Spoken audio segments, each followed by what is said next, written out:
Assalamualaikum warahmatullahi wabarakatuh. Alhamdulillahilladzi hadana li hadza wa ma kunna linahtadiya laula an hadanallah. May yahdihillahu fala mudhillalah wa may yudlilhu fala hadiyalah. Asyhadu an la ilaha illallah wa asyhadu anna Muhammadan abduhu wa rasuluh. La nabiyya ba'da amma ba'du.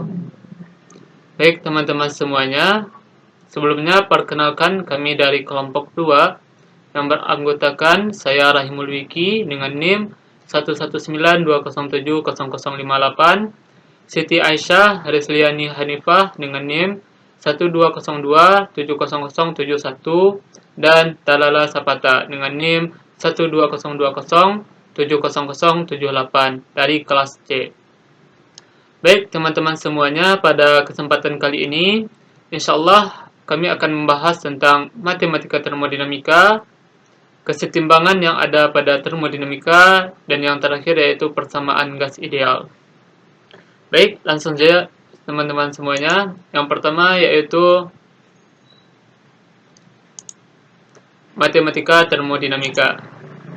Nah, adapun topik yang akan dibahas pada matematika termodinamika yaitu persamaan keadaan dan perubahan keadaan, dan yang kedua yaitu teorema matematis. Baik, langsung saja yaitu persamaan keadaan. Nah, persamaan keadaan ini adalah persamaan yang digunakan untuk mengetahui suatu keadaan dari suatu sistem termodinamika. Nah, terdapat 3 persamaan yang akan digunakan dalam mencari persamaan keadaan. Yang pertama yaitu persamaan umum. Persamaan umum yaitu PV sama dengan R kali theta. P sama dengan tekanan, V adalah volume, R adalah tetapan gas, dan theta adalah suhu. Akan tetapi untuk persamaan ini hanya bisa berlaku untuk tekanan rendah saja. Oleh sebab itu, kita akan menggunakan persamaan Betti-Bentham, di mana persamaan ini mempunyai 5 tatapan yang dapat disesuaikan, dapat menggambarkan seluruh jangka titik triple dengan kecermatan tertentu. Adapun persamaannya seperti di depan, P sama dengan R kali theta 1 kurang epsilon per V kuadrat, di mana V tambah B dikurang A per V kuadrat. Nah, yang terakhir yaitu ada persamaan van der Waals. Nah, persamaan ini didasarkan atas pengadaian dari molekular. Nah, adapun persamaannya yaitu P tambah A per V kuadrat, V kurang B sama dengan R kali theta. Nah, selanjutnya perubahan keadaan. Nah, pada kesempatan kali ini perubahan keadaan akan kita bahas dengan istilah infinitesimal. Apa itu infinitesimal? Adalah sebuah perubahan keadaan sistem yang terjadi secara sedikit demi sedikit atau secara perlahan. Nah, perubahan ini dari keadaan setimbang awal ke keadaan kesetimbangan akhir. Jadi, jikalau suatu sistem berada pada suatu keadaan awal dengan menuju keadaan akhir, si sistem tersebut tidak terjadi secara cepat, akan tetapi akan terjadi secara perlahan. Adapun perubahan infinitesimal dapat dibagi 3, yaitu ada volume, tekanan, dan suhu. Nah, jika volume sama dengan fungsi dari temperatur dan tekanan, maka perubahannya yaitu dV sama dengan dou V per dou PP kali dou T tambah dou V per dou P theta kali dV. Adapun buat tekanan, jika P adalah fungsi dari theta dan volume, maka perubahan tekanan atau dP sama dengan dou theta per dou P volume kali dP tambah dou theta per dou V P kali dV. Nah, adapun buat suhu ini perubahan suhunya yaitu dou theta per dou P V kali dP tambah dou theta per dou V P kali dV. Baik. Selanjutnya kita akan membahas tentang teorema matematis. Nah, dalam kalkulus diferensial parsial ada 2 teori sederhana yang sering digunakan.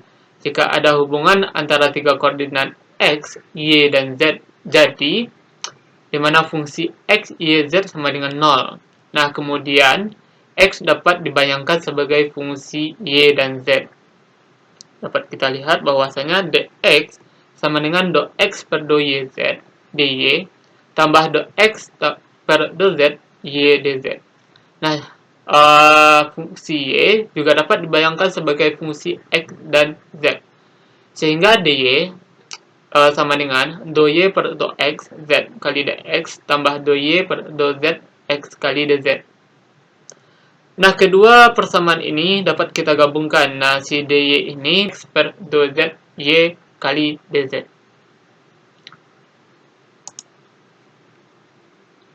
Nah, dengan memiliki fungsi x dan z sebagai koordinat bebas, jika dx-nya itu tidak bernilai 0 dan dz-nya bernilai 0, kita akan mendapatkan do x per do yz, do y per do xz sama dengan 1.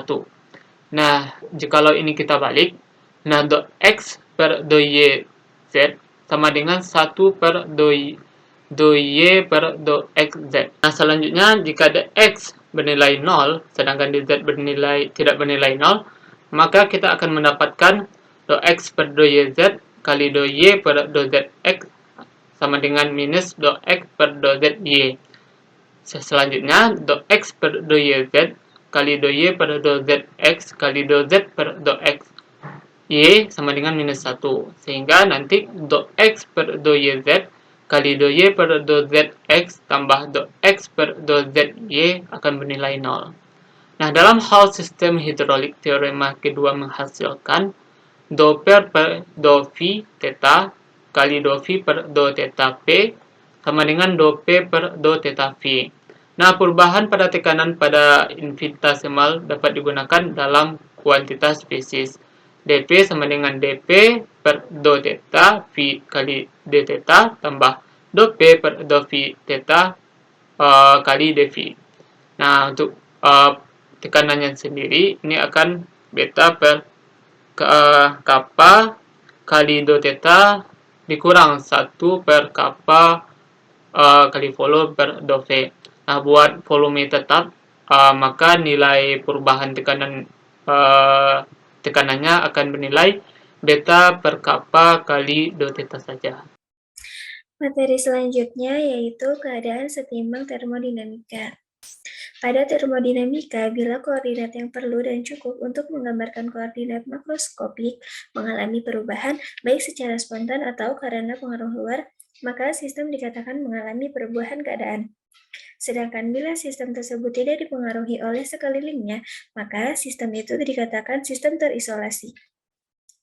Adapun jenis-jenis kesetimbangan ada 4. Yang pertama, kesetimbangan mekanis, yang kedua, kesetimbangan kimia, yang ketiga, kesetimbangan termal, dan yang keempat, kesetimbangan termodinamis.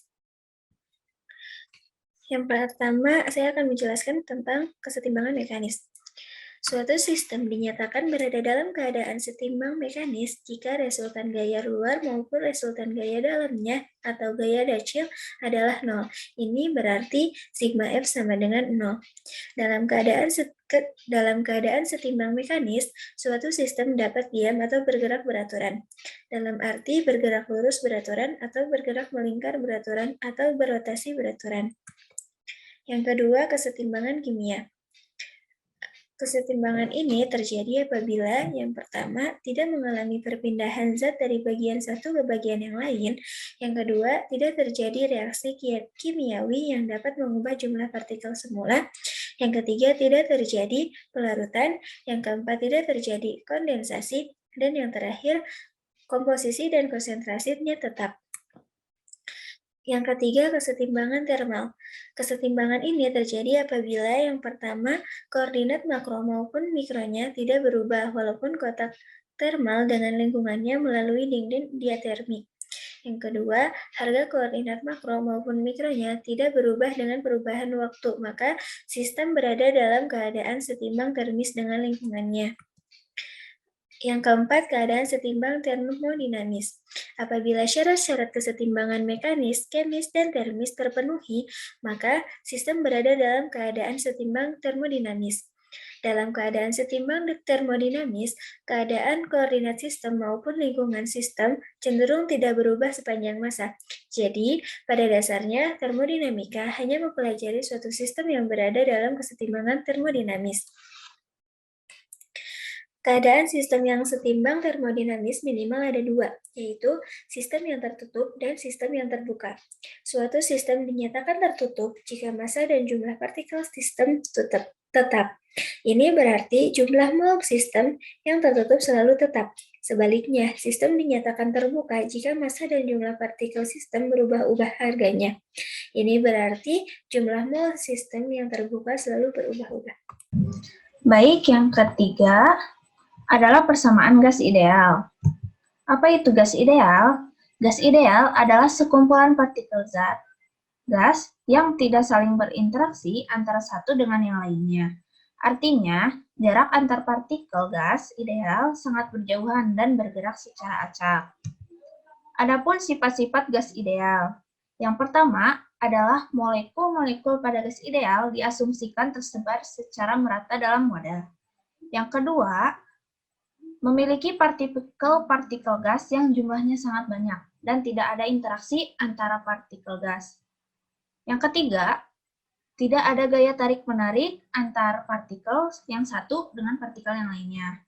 Yang keempat, partikel gas bergerak secara acak ke semua arah. Lalu yang kelima, ukuran partikel gas bisa diabaikan jika dibandingkan dengan ukuran ruangan. Yang keenam, tumbukan antar partikel gas dan juga tumbukan dengan wadah merupakan tumbukan lenting sempurna. Yang ketujuh, partikel gas tidak berkumpul pada satu titik, melainkan tersebar secara merata pada ruangan. Yang kedelapan, hukum Newton berlaku pada gerak partikel gas dengan energi kinetik rata-rata molekul gas idealnya sebanding dengan suhu mutlaknya. Selanjutnya, konsep mol pada gas ideal. Untuk menyatakan banyaknya zat pada gas ini, digunakan sebuah besaran yang bisa kita sebut sebagai jumlah zat. Dengan satuan standar internasionalnya adalah mol. Dalam satu mol zat ini, terdapat 6,022 dikali 10 pangkat 23 partikel yang terkandung di dalamnya. Nah, cara mencari jumlah zat ini bisa dicari dengan rumus berikut, yaitu N sama dengan M per MR, atau bisa juga dengan N sama dengan N per NA, yang artinya N adalah jumlah zat, yang satuannya adalah mol, lalu ada M, massa zat, yang satuannya adalah gram atau kilogram, lalu ada MR, massa molekul relatif, yang satuannya adalah gram per mol atau kilogram per mol, lalu ada N besar, yaitu jumlah partikel, lalu ada Na sama dengan bilangan Avogadro, yang tetapannya adalah 6,022 dikali 10 pangkat 23 partikel. Selanjutnya adalah hukum dan persamaan gas ideal. Pada teori kinetik gas, keadaan gas diuji oleh beberapa ilmuwan dan menghasilkan beberapa temuan. Antara lain, yang pertama adalah hukum Boyle. Hukum Boyle ini menyatakan bahwa tekanan gas berbanding terbalik dengan volume gas saat temperatur dan jumlah zat gas dijaga tetap konstan. Nah, secara matematisnya, hal tersebut dapat dituliskan seperti berikut, yaitu PV sama dengan konstan. Nah, sehingga untuk persamaan perbandingan keadaan gasnya sesuai dengan hukum Boyle bisa dituliskan sebagai berikut, yaitu hubungan tekanan dan volume pada temperatur yang tetap, yaitu P1 dikali V1 sama dengan P2 dikali V2, yang artinya P1 ini adalah tekanan awal, satuannya adalah Pascal, atau bisa ditulis dengan PA, lalu ada V1 sama dengan volume awal, yang satuannya adalah liter. Nah, ada P2, itu tekanan akhir, dan V2 adalah volume air. Yang kedua adalah hukum Charles. Hukum Charles ini menyatakan bahwa temperatur mutlak dan volume gas akan berbanding lurus saat tekanan dan jumlah zatnya dijaga tetap. Secara matematisnya bisa ditulis sebagai berikut ini, yaitu V per T sama dengan konstan. Nah, sehingga hubungan keadaan awal dan keadaan akhirnya bisa ditulis sebagai rumus berikut ini. V1 per T1 sama dengan V2 per T2. Yang dimana V1 adalah volume awal yang satuannya adalah liter, T1 adalah temperatur awal yang satuannya adalah Kelvin, lalu ada V2 yaitu volume akhir, dan T2 adalah temperatur akhir. Yang ketiga adalah hukum Gay-Lussac. Hukum Gay-Lussac ini menyatakan bahwa tekanan pada gas berbanding lurus dengan temperatur mutlaknya saat gas dijaga dalam volume dan jumlah zat yang tetap. Nah, secara matematisnya dapat ditulis dengan P per T sama dengan konstan. Kemudian, untuk perbandingan keadaan awal dan keadaan akhirnya bisa dituliskan sebagai berikut ini. P1 per T1 sama dengan P2 per T2. Yang keterangannya adalah P1 tekanan awal, satuannya adalah Pascal atau PA. T1 adalah temperatur awal, yang satuannya adalah Kelvin. Lalu ada P1, yaitu tekanan akhir, dan T2 adalah temperatur akhir atau K. Nah, hubungan ketiga besaran makroskopik tersebut yang terdiri atas tekanan, yaitu P, volume, yaitu V, dan temperatur, yaitu T, bisa dinyatakan dalam hukum gabungan gas ideal, di mana syaratnya adalah jumlah zat harus dalam keadaan konstan. Secara matematisnya dapat dituliskan dengan rumus berikut, yaitu PV per T sama dengan konstan. Nah, untuk persamaan keadaan awal dan akhirnya dapat ditulis dengan rumus P1 dikali V1 sama dengan T1 sama dengan P2 dikali V2 per T2. Alhamdulillahirrahmanirrahim, pemaparan materi dari kelompok 2 telah selesai. Terima kasih kepada teman-teman yang sudah menonton videonya. Kurang lebihnya mohon maaf. Wassalamualaikum warahmatullahi wabarakatuh.